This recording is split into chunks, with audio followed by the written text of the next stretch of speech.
Hi everyone, welcome back to Blue Hope on Commonwealth Day. And following up from the last session where we talk about shark, today we do have here Mr. Paul Rose, an explorer, a broadcaster, expedition leader, National Geographic Pristine Seas, and also Vice President of the Royal Geographic Society from the year 1999 to 2002. And he's also a Blue Hope ambassador, where he will be discussing with a fantastic panel we have here on the topic of Blue Hope South Pacific. Without any further ado, let me just hand over the baton to Paul. Paul, over to you. Great, thank you, Nora. Yes, and good afternoon, everybody. It's terrific to be back in this group. Thanks very much for having me. I'm looking forward to running alongside you to get this message over and help making it a great success. And for the audience out there, thanks very much for joining us. Happy Commonwealth Day. Thanks for joining us at Blue Hope. And we invite your questions, comments, and advice at any time, and we'll try and get to some of those questions afterwards. Well, plastic. I like to focus on plastic. You know, we've got this amazing thing. I was born in 1951, and I'm sure many of you have seen this statistic that since 1950 to 2015, we've produced 350 million tons of plastic, and only 9% has been recycled. And this number, this graph, this image that you've all seen has been around a long time. It's been tested. So with only 9% that's been recycled, what do you think has happened to the rest of it? And as a diver, I've been diving since 1969. I'm often asked what's changed with your diving life. And sometimes it sounds like a throwaway life, but I say, well, there's a lot less fish and there's a lot more plastic. And again, it's in our system, it's in our consciousness, isn't it, plastic? I can't go to a school or an event anywhere in the world without plastic being some sort of theme, whether it's a school work or whether it's artwork or a piece of science, you name it. On my expeditions, we haven't taken one single water sample ever on any part of the world's oceans that did not contain plastic of some kind or the other. And when we think of those birds on the Marshall Islands, we've all seen those images of those beautiful albatross chicks with their stomachs open, full of very recognizable household items like lighters and bottle tops. It was a shocking experience. At National Geographic, who would have thought that we would have had a couple of amazing magazine covers with the front cover being a plastic bag? One was on a bird and the other one was masquerading as an iceberg, but we never would have foreseen that some years ago.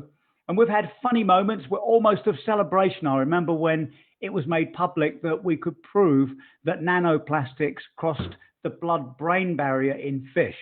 So therefore, chances are it's in us. And once we understood that there was a out of control global chemistry experiment going on inside our own bodies, I thought, well, that's it. We've seen the end of plastic. So it's been a massive awareness raising issue for many, many years. It's in the front of our mind, but are there solutions out there? Well, I think there are.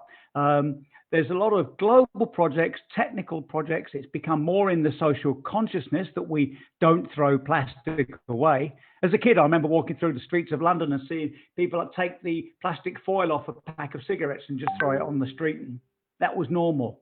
These days, it doesn't happen. We've got a different set of social standards. So we've got technology, we've got will, we've got an amazing set of standards that are chasing us now. And an enormous part of that is what's happening at Blue Hope. I mean, this is a fantastic initiative. And joining us here today, we've got a great set of panelists who are going to speak 5 or 6 minutes each on their issue and their work. And then we'll come back and have a good in-depth discussion. But so you know who we've got here today, joining us on Commonwealth Day, I'd like each one to introduce themselves. So, Stephan, if it's okay, we'll start with you, sir. Thank you, Paul. Kia ora Dato. Greetings from Aotearoa, New Zealand. My name's Stephan Harris. I'm the founder of MAUI's ARC, which is an NGO. And until last year, I was also the special representative to the Commonwealth Clean Ocean Alliance. Thank you very much, Stephan. And Kosi, if I could ask you to introduce yourself, sir. Thank you. Thank you very much, Paul. Kosi, Latu, Director General of SPREP. Salam and talofa. Good evening, all the way from Apia, Samoa.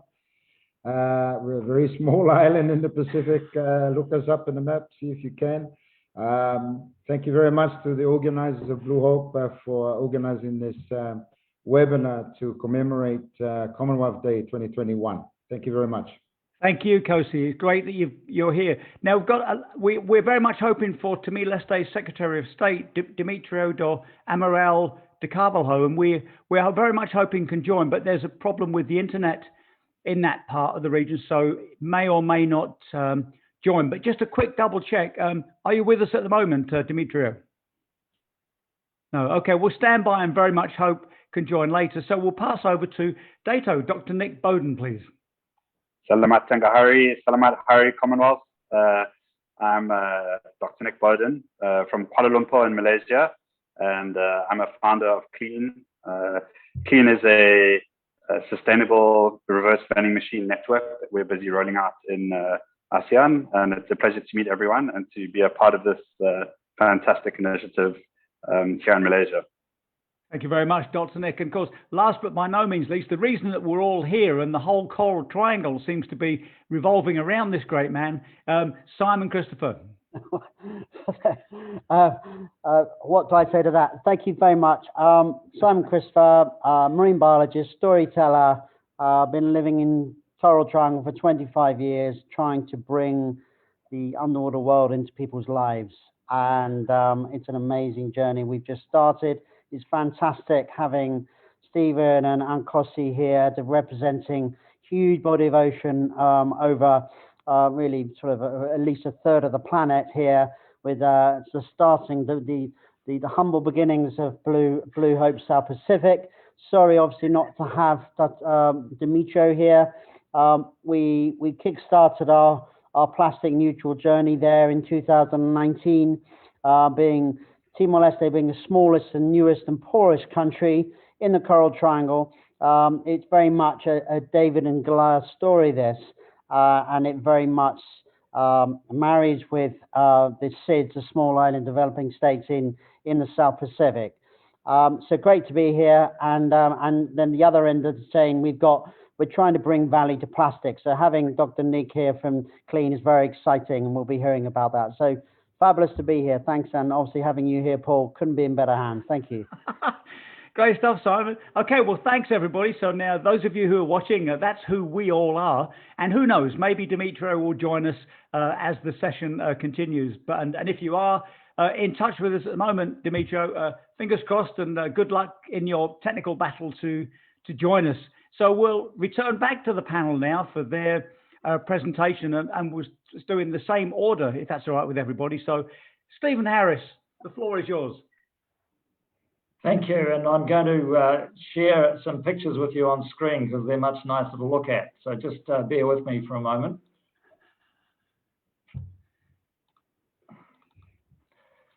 So we obviously heard from Kosi that Timor is a very small island in the Pacific, but I think if you look at a perspective from the air above Aotearoa, New Zealand, towards the other neighbouring countries of the South Pacific, you'll get instantly the view of why we identify so strongly with the Pacific as an ocean continent.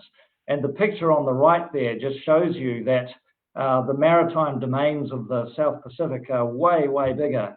Hundreds of times bigger in many cases than the actual land areas. So it goes without saying that we all look at life very much through a marine lens.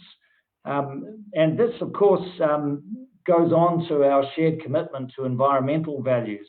And in the Pacific, you cannot divorce environmental values from cultural, social, and of course economic. It's all part and parcel of the same thing, and much of what we'll hear today, I'm sure, is going to go into that space. So if I look for a moment at what that means in terms of vulnerability, just have a wee look at this. This is, whoopsie daisy, it's jumped a few tracks. So if you look at this, there's a picture of the Pacific showing 3 of the 6 major gyres or spirals of microplastics that sit in the ocean and don't go anywhere, but they cause a lot of harm. And 3 of them are in the Pacific. So you can see that despite the fact that we have this continent, this ocean continent, we're also quite exposed and vulnerable. So one of the things that I've been involved in here in New Zealand is trying to find really practical ways of grappling with the sources of those plastic pollutants. And last year I was involved with a major study by the Prime Minister's Chief Science Advisor called Rethinking Plastics in Aotearoa, New Zealand. And it came up with, among other things, this very simple diagrammatic chart showing really the essence. Now it's getting away on me again. Hang on, let me just see if I can make it behave. Yeah, so it just shows you that there are a number of factors that we try to, I know, it's got a life of its own. I'm just going to try and find that.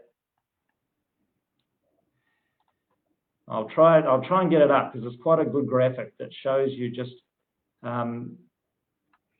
shows you that some of the elements that we grapple with to try to achieve a circular economy. In other words, an end-to-end or a no off-ramps approach to plastic, to treat it like a resource rather than necessarily an environmental pollutant. Throughout the Pacific, and I'm sure Kosi may want to talk about this, but it's very much about trying to deal with the vulnerability that comes with being small and surrounded by the sea, because of course the sea is the source of much bounty as well, and it is very much part of our collective identity. One of the things that I think we all agree on is that no one person or one organisation can do it on their own. It really requires us to collaborate effectively, and to collaborate we have to try and bring together all the elements that we're part of, whether it be as householders or whether it be through industry, and then of course through international organisations, through NGOs, through collaborative efforts where we all identify a complementary part of this particular puzzle.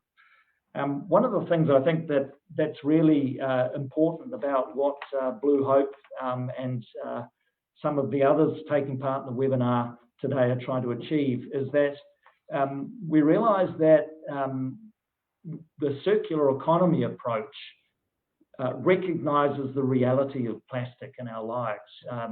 Paul presented that astonishing figure of the complete dependence of the world now on plastic since 1950, and that's not going to go away. So we really have to find some way of grappling with it if we're going to be successful in trying to stop the growth of that plastic mountain, and if we are successful, possibly even reversing it. What does that mean for a country like New Zealand or Australia, which has a large land area in relation to its sea also, but it has also got a sophisticated manufacturing base and is producing a lot of manufactured goods and sending them to countries that have no pathways of sending them back again. And so that's one of the things that we were trying to do with the Commonwealth Clean Ocean Alliance in collaboration with SPREP, with Kosi's organisation. And I think, you know, we came up with some very good ideas, and then COVID came along and kind of stopped us somewhat in our tracks. So consumer goods being sent to the Pacific are an issue, and we need to collaborate with the countries of the Pacific to find ways of mitigating the harm that they can cause. And through innovation, through ingenuity, and through technology, through applications and infrastructure and so forth, of finding some way of turning plastic from a problem into a resource that can be recycled and create some monetary value for the communities that are dealing with it. If you want to just get a picture of what it means when we don't do that well, the picture on the left is of Kiribati, a beach on Kiribati, and on the right, this is the landfill at the end of Tuvalu, which is a series of 9 islands, small islands spread over a huge ocean area. but of course they're very low lying, about a metre and a half above sea level. And of course, when they have a king tide, that plastic landfill there actually looks as though it's breathing, because of the water table comes up through the sand, and shows just how little protection many Pacific countries have against the ravages of pollution borne by water. I'm going to skip along a little bit because I don't want to take up anyone else's time, but I do think that one of the things that we've learned is that the industrial model that has produced this excess of plastic pollutants is the same industrial model that's causing other environmental threats. Climate change through greenhouse gas emissions, the warming of sea temperatures, sea level rise, the acidification of the ocean and the bleaching of coral reefs, they're all connected. And therefore, even though we address plastics as a particular issue in itself, we also see it as a gateway to understanding effective means of dealing with our problems and other environmental challenges. To be able to do that, we want to find circuit breakers, or actually the missing links and chains. And some of that comes in with innovations that enable you to recycle plastic effectively. Of course, the best solution of all is not to produce it in the first place. If you can find an alternative, or to produce it in such a way that it can be used several times before it's disposed of. And we're very impressed with the potential of the Rewild Act, for example, which has the possibility of being able to recognize the value that comes in a plastic container, scan it, register it so that you accumulate a balance, and at some point when it gets to a certain volume, you can cash it in. That kind of solution is typical of the sorts of things that we need to be able to make circular economies a true and functioning chain. So I'm going to basically bow out at that point, because I think the rest of the discussion and some of the questions will really touch on the key issues that we have to grapple with over the next decade, over the decade of ocean science. And they really confront us all as individuals, as employees, as organisations, as communicators and so forth. Really, this should be the decade of ocean imagination as well as the decade of ocean science. And I'm really excited about what else we may hear today. Thank you. Wonderful stuff, Stephen. Thank you so much. And you can't go wrong with the ocean of imagination. And the way you present this, it's brilliant. It does engage us. And there's going to be a lot of questions and actions on this later, I'm sure. So, Stephen, thank you very much. And Kosi, before I hand over to you, just to let our panelists and the audience know that we're lucky in the fact that Demetrio has actually joined us. So, Demetrio, welcome. Thank you very much for coming. If it's okay with you, sir, once we're done with Kosi, once Kosi's presented, then we'll come straight to you. So it gives me great pleasure now to introduce Kosi, Director General, Secretariat of the Pacific Regional Environment Programme. So Kosi, the floor is yours. Thank you.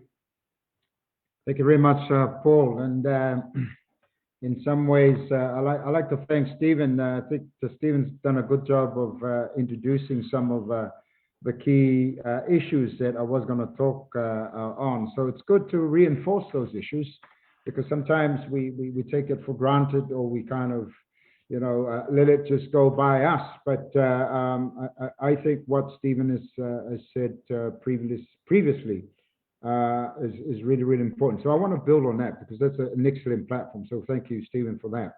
I'm just wondering, Paul, if the admin can help with just my presentation, just flick it over when I just speak on that. So, of course.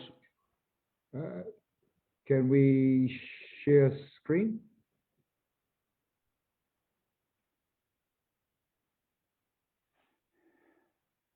I'll just send him a quick note.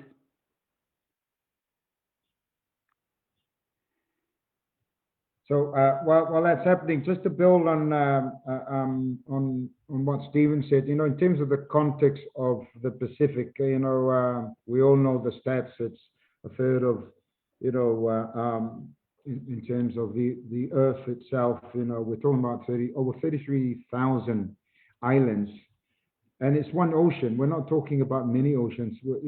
These 33,000 islands are connected by one ocean. So we're talking about, an issue that knows no boundaries, impacts everybody. If plastics are produced and released from one country, it impacts on everybody. So it's a basic point. But I mean, Stephen was talking about sources, and so you can't really identify the sources. And I understand you're talking about one ocean, even though, might refer to it as being South Pacific or some other region. So basic point, but very, very important in terms of understanding how we deal with the problem. And so we need to just be aware of that. And also just secondly, the point that Stephen made about vulnerability. So, we're vulnerable not just from plastics, but, a number of environmental challenges, climate change. I can't overstate that. And all of these issues are interlinked. Plastics is not separate from, issues that relate to hazardous contamination, health issues in terms of water. I mean, they're all interconnected. We need to be looking at plastics as not just an issue in itself. And it is an issue in itself because of the magnitude of the problem. But we actually got to look at the big picture. How does that impact the health of people? How does that impact drinking water for people? How does that impact waste management practices in itself? How does that impact coral reefs? Our ability to manage the oceans, So we need to have a much bigger view of the problem. And sometimes we just need to be careful that when we're addressing plastics, that we don't forget that plastic is part of a bigger, picture. And, it's easy to kind of lose that, but, I think all of us are aware of that. And the picture that I think Stephen, the photos that you showed, I've been to Tuvalu, that island where, on Funafuti, we're right at the end of that island. And it's amazing, when those king tides come in, as you know, Stephen, all of that landfill fills the island around the coastal area. And so they're completely vulnerable, not just to the king tides itself, but to this mess that's created by. So that's why it's so important just to be able to see and understand the big picture, so that we are able to understand the causes, the wider impacts of plastics and so forth. Paul, is my presentation online now? I've just sent a message through to him, and he hasn't come back. Okay, that's okay. You're a good man, Kosi. Keep going. No worries. I'll keep going.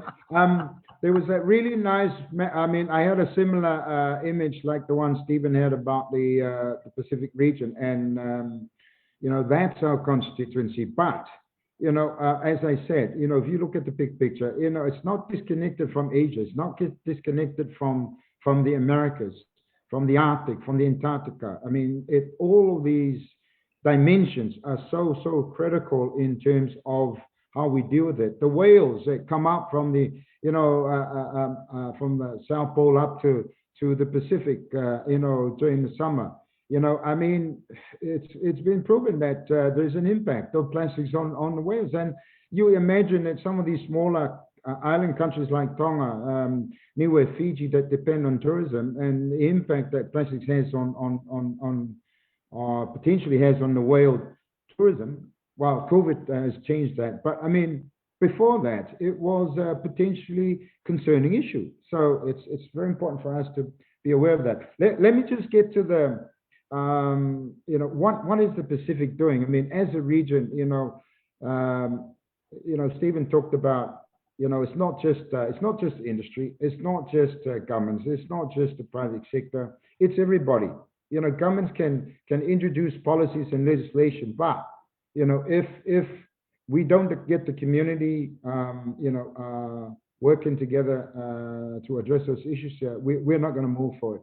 Yeah, I think I've already talked about this, so we can move on to the next slide. That's okay. Yeah, so just a little bit about SPREP for those that don't know. SPREP is an intergovernmental organization of 26 member countries, of which 21 are Pacific Island nations.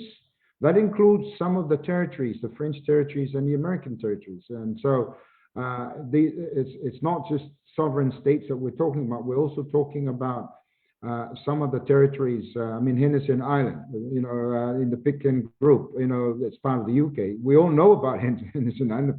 So let's not forget these uninhabited islands, because they are a critical part of the big picture. But in 2017, I remember attending the leaders meeting in Apia, and the leaders asked me a pointed question. They said, Mr. Latu, can you tell us give us one issue that we should be addressing?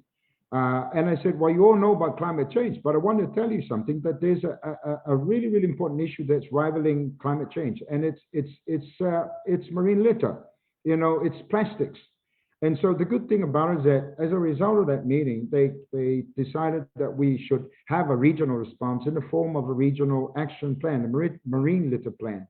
The marine litter plan, outlines, the different streams of waste that we need to be looking, but in particular, the single-use plastic as a starting point.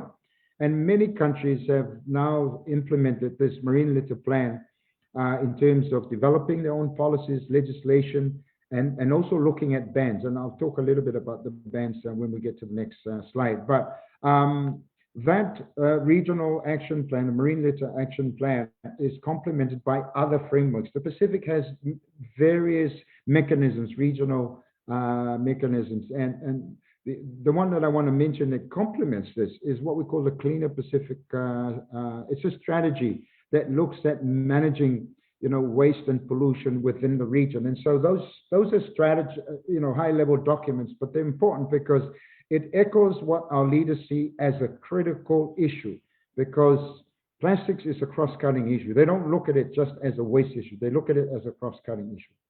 So if we can go to the next slide.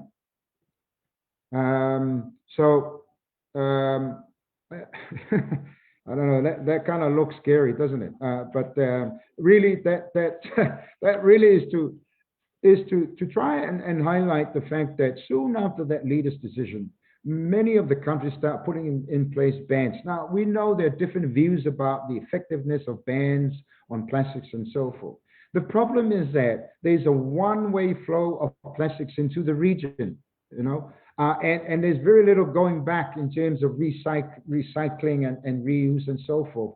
So you could understand why the countries instantly after the leaders' decision said, listen, we got to do something about this. So many of them introduced policies and bans to ban plastics.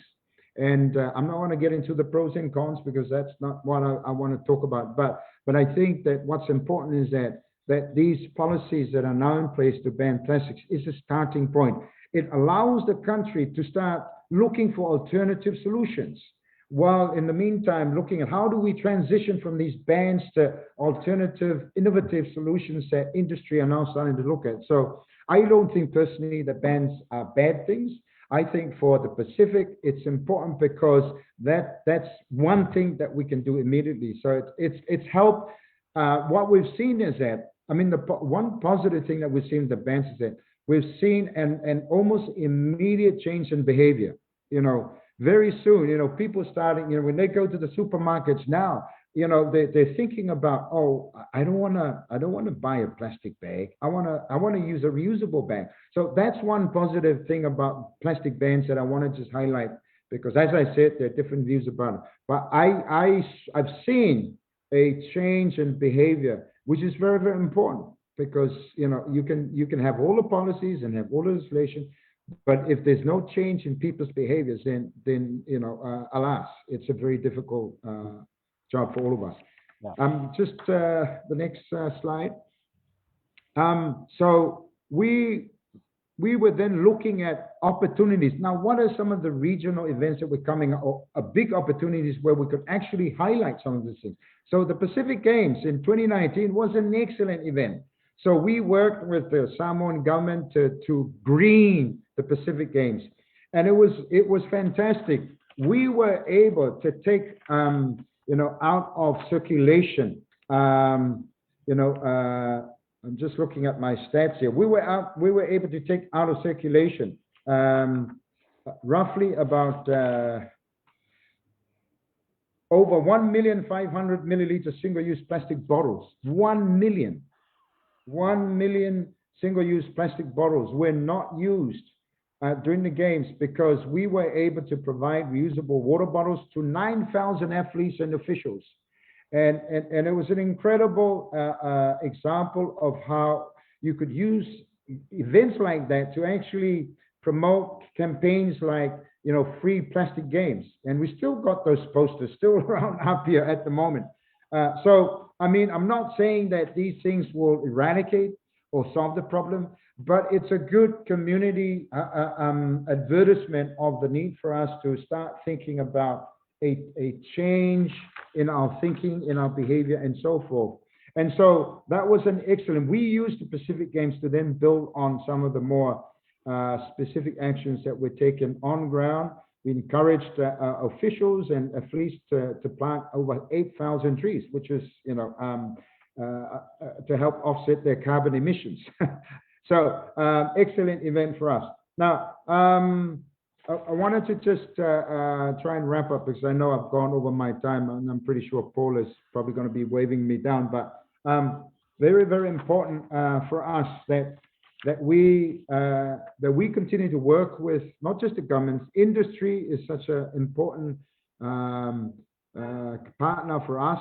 And one of the things that we're encouraging now is the countries to go back to some of the traditional solutions. Instead of a plastic bag, use the coconut leaves woven bags. And we're seeing a lot of that, and we're seeing some of these traditional solutions now being brought to bear. And it's excellent because it's creating a new industry that was not there before. And so people are benefiting, the local communities, the women especially are getting involved. They're getting, money.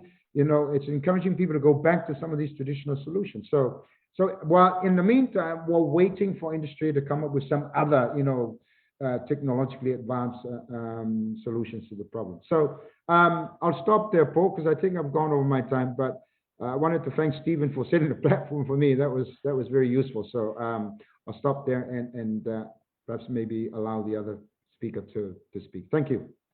Kosi, that was absolutely excellent and well done with you had the delay with the slides to contend with, so please don't worry about time. Absolutely brilliant. I love the whole concept and the reminder of one ocean. And, it isn't just one island or one country's bit of plastic. It goes everywhere. Absolutely love that. And the behavioral change and the traditional solutions. Absolutely brilliant. Kosi, thank you so much indeed, sir, for that. We'll come back for questions, I know.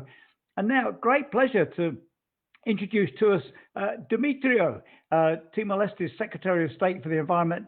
Demetrio, thank you very much for joining. I know you've had some technical challenges today, but congratulations in overcoming those challenges and joining us today. We're going very well, and now you've come at the perfect time, so the floor is yours, please. Thank you very much.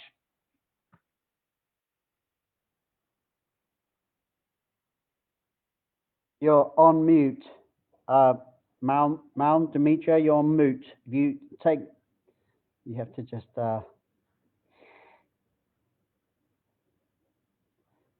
yes, fully. Perfect. Yes, hi. Okay. Yes. Good afternoon, everyone. I hope everyone is there safe from the risk of coronavirus. We just have a few numbers increased last few days, but life have to go on. I'm very happy to join you in this Zoom conference on plastics. Timor-Leste, we just developed our decree law on plastic. We call decree law number 37/2020 on eliminations of productions, importations, and distribution of plastic bags and other type of plastics. In relation to that, Timor-Leste government increase our interventions in find a way to combat plastics in Timor-Leste. We have established what we call a voluntary movement in a group of youth involvement called Environmental Brigade for clean up beaches and also clean up the city, especially plastic, combating plastic. So far, we have about 350 to 500 brigades have joined. We will increase by the end of this year up to 1,000 to 1,500. We hope we can. In the same time, the government of Timor-Leste also launched economic package recuperation related to COVID. The interventions also give an opportunity to the Secretary of State for Environment, especially in defined new strategy for baskets. We distribute what we call basic needs for the populations in what we call baskets for providing food for community. And in relation to that, we organize revive of techniques and knowledge in producing traditional baskets using palm leaf and other type of raw local material, organic material. We have expended 1.3 million for producing eco basket, green basket and eco type eco basket for distributions of 1,500,000 basket for food basket for the community during the COVID interventions. We do support initiative related to recycling. Now have in Timor-Leste, we have established the first recycling activity, transforming plastic to paving. We hope the productions will increase, especially related to the recycling activity. Right now, they can produce, they can recycle 1 to 4 tons of plastic per day. Our plastic production is a bit high. Timor-Leste, in single days, we produce plastic waste about 18 tons per day to 20 tons per day. That means we still need techniques and technology for recycling the rest of plastic that we collect that we dump at waste dumping site. Right now, at the waste dumping site, we don't have any proper interventions. Government just look at possibility for contracting a private company to do improved landfill management to the actual waste dumping sites. Timor-Leste is one of the area that, from the biodiversity perspective, we identify as the regions with specific species, endemic species, both terrestrials and marine species. Timor-Leste has one of the biodiversity hotspots. Coral reef has been indicated as one of the richest coral reef in the regions. We found that the plastic waste, plastic pollutions can deteriorate our marine biodiversity if we don't have proper interventions, as been published by the scientists. If we don't have proper interventions by the next few years, in 2050, we will catch more plastic than fish. So as small island nations, we really realize that we depend on our marine resources. That's why combating plastic is one of our top priority. Thank you for attention. Demetrio, thank you so much indeed. It's great to see what's going on, you know, the sense of leadership coming on from Timor-Leste. And it's, I only wish that, oh, well, I know we've got lots of people around the world watching and listening, and I hope they all take up on your leadership. So thank you so much again. And thank you again for joining us during such technically challenging times. Thank you. You're welcome, sir. And now, great pleasure to introduce Dato, Dr. Nick Boden. So, Nick, the floor is yours. Thank you very much, Paul, and welcome, Demetrio. It was great to have you on the call as well. And thank you so much to Simon for organizing such a wonderful event. I'm gonna share a brief deck just to give you a better idea as to what's going on. Let me know if the slides don't change, and let me know if you can see anything. Is that clear? Can anyone see anything? Is it changing? Yeah. Okay, great. Okay, so we're Klean.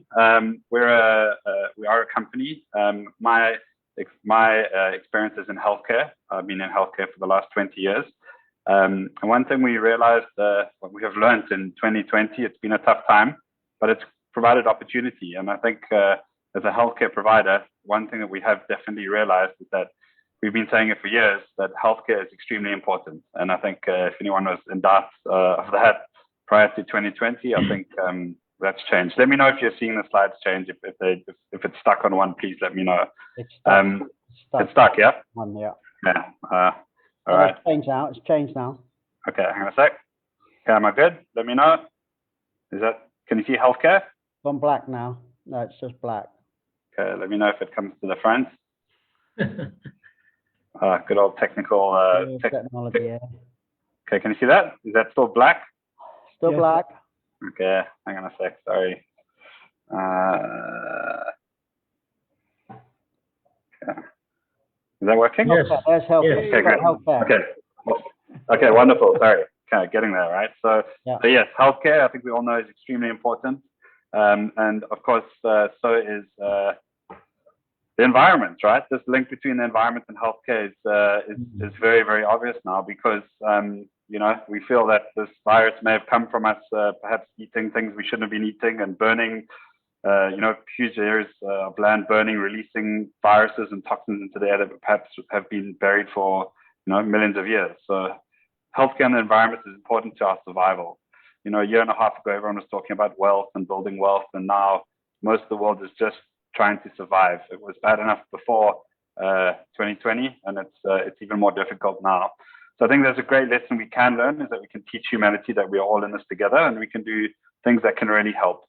The circular economy has been mentioned a few times, but this is really a great quote. It's our way to increase prosperity while reducing our dependence on primary materials and energy. And it's amazing how we've gone full circle, and we're talking about making, you know, bags out of coconuts and, you know, leaves and things like that, going back to how we used to do things. And that's really, really important. So we identified one of the problems is that obviously PET containers, as we've mentioned, is a huge issue. It's the low-hanging fruit in terms of plastics. And as Paul correctly mentioned in his intro, maybe only 10% of them are ever recovered. We're not sure how many of those that are recovered are recycled or shipped around the world to other countries. So that's also when you start to dive deep into the issue of recovering plastics, what then happens. Malaysia has a very low recycling rate. So I think the top five between Malaysia, Indonesia, Thailand, Philippines, and Vietnam, those five countries are responsible for 50% of the world's ocean plastic. So that's obviously a big issue as well. And of course, the failure of existing solutions is what we're seeing. Most countries do have separation of waste legislation, but very few people actually do it. So I was very excited to hear, you know, some talk about behavioral change. You know, it's one thing banning plastic, but that doesn't stop someone from throwing something into the ocean or into a river. And really, if you look at the solutions that have really been shown to work, you know, these are container deposit schemes. Those are the ones that typically can get recovery rates for PET bottles above 80% consistently. It's just really interesting to me that there's very few developing countries around the world that actually have any container deposit schemes, and these tend to be very, very concentrated in rich countries, you know, in Europe and the Northern Hemisphere. Yet the countries that are suffering the most don't have these schemes in place. So we decided to build a sustainability network of machines, which are cheap, smart reverse vending machines. They're a different take on your typical reverse vending machine, whereby those just sit as dummy machines in the back of a store. We felt we needed to bring it to the front of the store and make these things fun and easy to interface with, and tap into technologies to make them a lot cheaper than what they currently cost, because they're typically very expensive. So scalability is difficult for countries. We wanted to digitize the whole process. So if someone does deposit a container, we give them 10 points, and then they can swap those points for value within an app, for example. And then, of course, those recovered containers are then passed on to legitimate organizations that specialize in recycling them back into PET pellets, so that, you know, our dependence on raw PET is reduced. So our machines look a little bit like this. This is we have 5 machines going to Fiji. So basically, there are embedded advertising boards on the side. So we had a real challenge because the governments are not typically introducing container deposit schemes. We had to find a way to make this a sustainable scheme on itself, and tap into the likes of Coca-Cola, FNN, Nestle, multinationals that are now looking at recovering their containers back.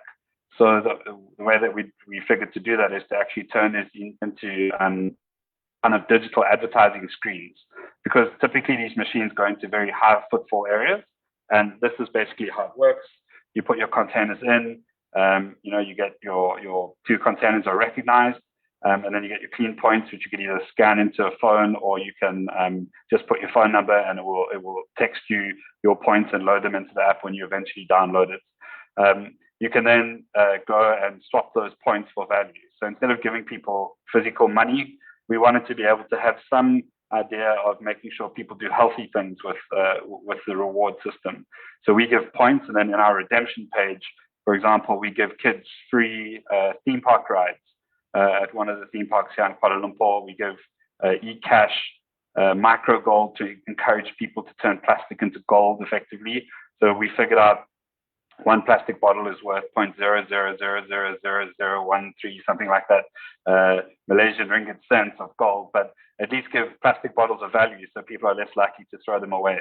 So we increase the perceived value of plastic, and that could essentially help people to be able to save by picking up plastic bottles and recycling them. So that's basically how our system works. What's really different about what we did is we developed our own AI system so that we can actually recognize the container that goes in.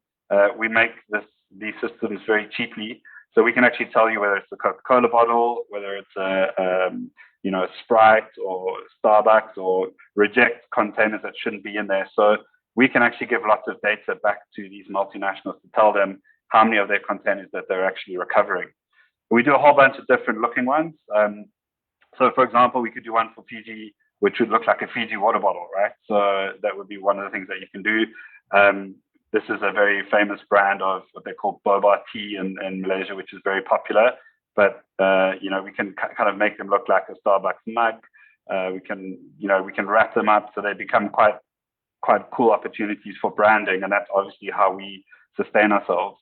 This on the right-hand side is an example of us taking an old Hyundai Starex, and we converted it to what we believe is the world's first solar-powered mobile reverse vending machine. So we built 2 of our little chutes into the back of this machine with a nice big screen below it, and it's got a solar panel on the top, so it's completely off the grid.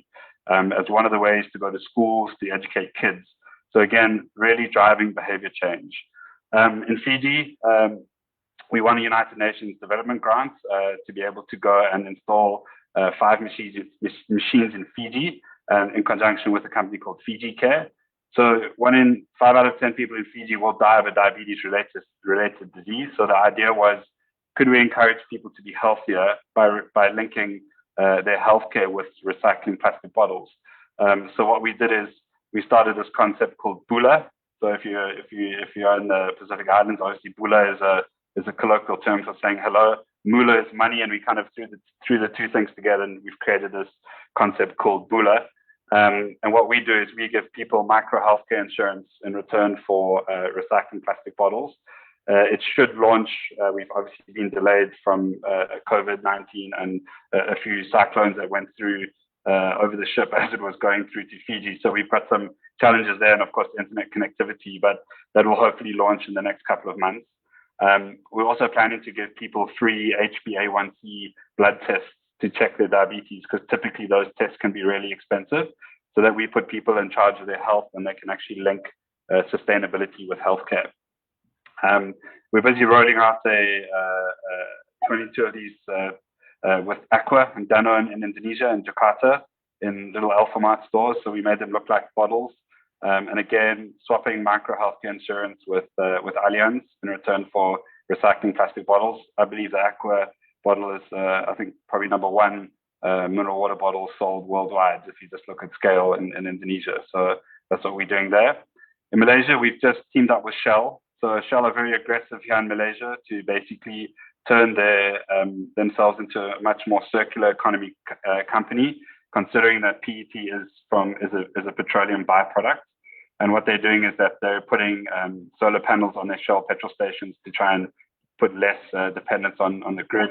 And the head of Shell, that very happy-looking gentleman in the background, we call him Pat Shell. He's very passionate about the environment, and we're busy finishing a proof of concept with them. And we've been collecting, even during a lockdown, thousands and thousands of bottles a week, just in the 2 machines that we're doing a POC with. And hopefully we'll be rolling out 100 to 200 of these across Malaysia. So that's quite an exciting time for our company. And that obviously allows Shell to offset a lot of their carbon too. They sell a lot of water bottles, which are proprietary to the select water bottles. So they want to show that they're recovering their containers, and they can start to shout that back out to the community. So they're actually putting their money where their mouth is, which we need to see a lot more of. This is just an example of some of the bottles that are collected, and then we pass that on to our recycling partners. So yeah, our challenge has been in Malaysia and in ASEAN generally, this lack of government legislation around container deposit schemes. We can't wait for government to do this. We actually have to do it ourselves. And we feel that we've managed to find a sweet spot potentially to be able to fund commercially our own private container deposit scheme. And then that might then push government to see that it really has scalability and we can actually collect back more bottles. Thanks so much. Wow, thank you so much, Nick. It's brilliant, because this is the kind of thing that people always ask us, isn't it? What can we do? How does it feel like change? And our big dream, our collective dream, is that everybody in their normal activities of life feel connected to these important global issues. So your project really has it. We're going to move on pretty briskly now, because we're almost out of time. So Simon, you've got the impossible task of making a presentation, showing your film and everything, and then giving it back to me so that we can get some final words from the great panelists. So Simon, we're here because of you, and you've got a difficult task. So over to you, please. Essential. Well, thanks, Paul. I think we're all here because we have a shared ambition to solve this problem, and we can do it, but we can't do it on our own. We have to do it together. So what we're starting is a movement, a platform at the beginning of UNESCO Ocean Decade. So what I would like to do before I talk, I just want to play, I'm delighted that you're here, Demetrio, because this journey started for me 2 or 3 years ago in Timor-Leste, and we have a little short 2-3 minute film, which we used to kickstart the Marine Tourism Association. And I thought I was going to have to playing this in your absence, Demetrio, but I'm delighted you've joined us. But this, I think it's important for people to see what we're talking about, what was still there. And Timor-Leste, the most fascinating thing about Timor-Leste, it really is the last bastion of biodiversity. You have every year, October and November, you have thousands of blue whales, or up to 1,000 blue whales, swimming past Dili, the capital city. You have dugong swimming outside the international airport. So it really is, it's kind of what I kind of found here in Malaysia 20, 30 years ago. and it's kind of the epicenter. It's a place where it starts. So that's where we started. That's where we first met Mal, and we did the first binge beach cleans, and we were tagging blue whales, or trying to, hard things to tag blue whales, but we still got 4 blue whale tags sitting in a fridge somewhere in Dili, planning to go back there later this year. But can we just play this video? And this was, we brought in Her Royal Deepness, Dr. Sylvia Earle, who we kick-started the nomination for Timor-Leste to become a hope spot, which is really important. And so we just play this video, and then we'll have a quick chat about the other things we're doing, and then we'll throw it out to the floor. Thank you.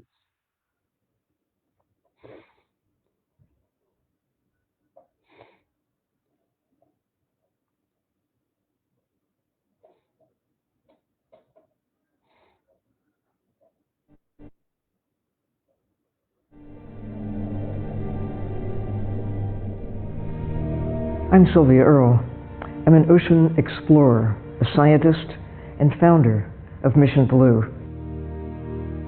I want to salute you for what you are doing in Timor-Leste, for celebrating your ocean, taking care of your ocean, and sharing it with people from all over the world. With hundreds of blue whales swimming past Dili every year, families of sperm whales and many different species of dolphins so close to shore, and dugongs just 5 minutes away from the international airport, you have the most extraordinary and precious blue world in your hands. Truly incredible. Thank you for what you're doing. Tourism actually serves as a powerful education, causing people to be aware of why they matter, why the ocean matters. Timor-Leste is, of course, also blessed with tremendous oil and gas reserves. And while there's absolutely no doubt in my mind that your whales, dolphins, and dugongs are much more precious, their combined value must be realized and shared across all the different marine stakeholders through proper ecotourism as quickly as possible. So, while you have some really big challenges ahead, by working very closely together through ATM-TL with multiple stakeholder collaboration and planning, with your combined strength and unity, Timor-Leste's blue world will surely stand out above the rest and get proper protection that it really needs and deserves. I want to assure you that you have mine and Mission Blue's full support, and I very much hope to experience Timor-Leste's amazing blue wonderland myself soon. You truly are reason for hope. Thank you.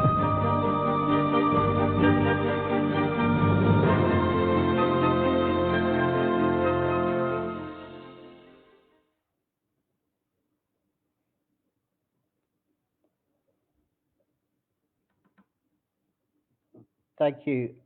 So, I mean, that's just a little snippet, but I think the point is that someone like Timor-Leste, you know, the smallest, the newest and the poorest country, what the challenge that we're talking about in the South Pacific is you've got lots of incredible pockets of biodiversity, all fragmented. And so we're talking about South Pacific as one voice. And what's really important with what we're looking to do now at the beginning of UNESCO Ocean Decade is to listen to ocean, to protect ocean, to understand ocean. And once we start to understand it, we can start to protect it. And so that is what we're talking about with Blue Hope. But starting with places like Timor-Leste and Sabah. And so we kick-started a plastic neutral movement over in Timor-Leste that was somewhat stalled by COVID, like a lot of things that have been. But today marks, I'm extremely excited because we are about to launch Sabah Plastic Neutral. So that in a sense reinvigorates, almost sanctifies, it's a big word, but the original ambitions that we had Mount Demetrio with Timor-Leste leading the world. If Timor-Leste can do it, then the rest of the world can do it. And so what we're looking to do is to kickstart a global plastic neutral challenge with the little guys, the David and Goliath, and we want to embrace this with the other locations in the South Pacific, and start UNESCO Ocean Decade with a plan, a phase 1 plan, where we have 12 countries that all say we're going to be the first. We're the early adopters. We're going to start bringing real tangible value to our people from the plastic that's arriving on our shores. But also, how do you monetize all of that blue ocean? That's the thing. It's a blue circular economy. We've got to try and understand. We've got to come up with a new economic package and see the value in that blue, those resources around those islands. So that's really the ambition. And we're at the beginning of UNESCO Ocean Decade. We've got an incredible wind in our sails, and I firmly believe that everyone on this panel are going to kickstart this together, and it's very exciting. Back to you, Paul. Thank you. Well, thank you very much, Simon.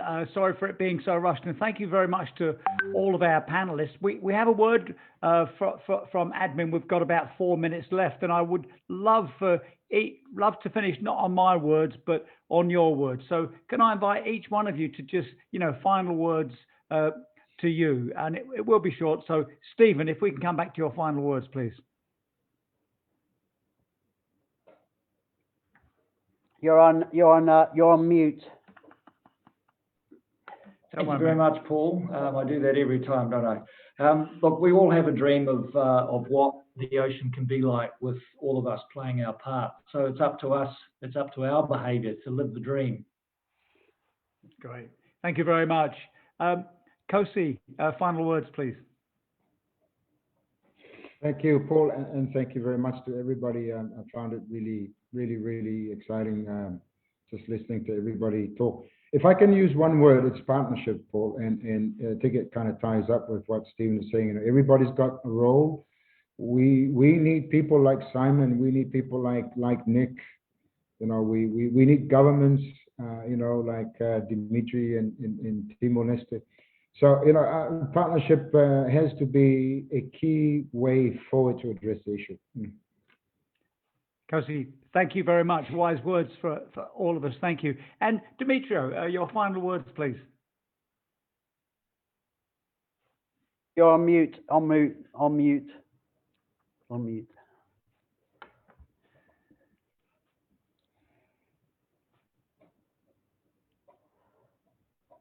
The marine life and all biodiversity we are borrowed from our future generations. If we don't do our action today, our oceans will be polluted by plastic. So the time is in our hand. If we can transfer the discussions, our dream into reality, the oceans can be adapted with plastic. The country can be defined as neutral plastic country. Thank you. Bravo, Demetrio. Thank you so much again. And Nick, your final words, please. Thank you so much. I think I have 3 words: action, action, action. I think we need to now start doing things and obviously take these ideas and make them a reality and understand that in order to take care of the oceans, you have to take care of our people. They're intimately linked, and I think that's what we have to do as well. Nick, great stuff. A man of action. Love it. Now, Simon, over to you. The final words. Actions speak louder than the words. Last year we were banging the drum and talking a lot. Now we're rolling up sleeves and doing it. We've got 10 years ahead. Everyone on this panel is going to be heavily involved. It's time to actually do it. Bring real tangible value. It's one planet, one ocean. It's green and blue. The dramatic irony of hearing Kosi talking about him greening the games. There's something that's so strange about that. But it's green and blue together. It's the world. It's Silver Earl. Tomorrow has to be our new green. And essentially, it's one planet, one species, and how we're going to do this together. So looking forward to it. And we've got our next panel coming up two panels away. Rewild is the game-changing, taking the connectivity and making it global and bringing real tangible value. So thank you so much for everyone's contribution. Thank you, everyone. Thank you for the opportunity. To moving forwards. Thanks, Paul. Thank you, everybody. I hope to see you all again very soon, ideally in the sea somewhere. So thank you so much. Brilliant. Thank you. Thanks. Take care. Thank you. Thank you Bye. very much. See you. Bye-bye. Bye.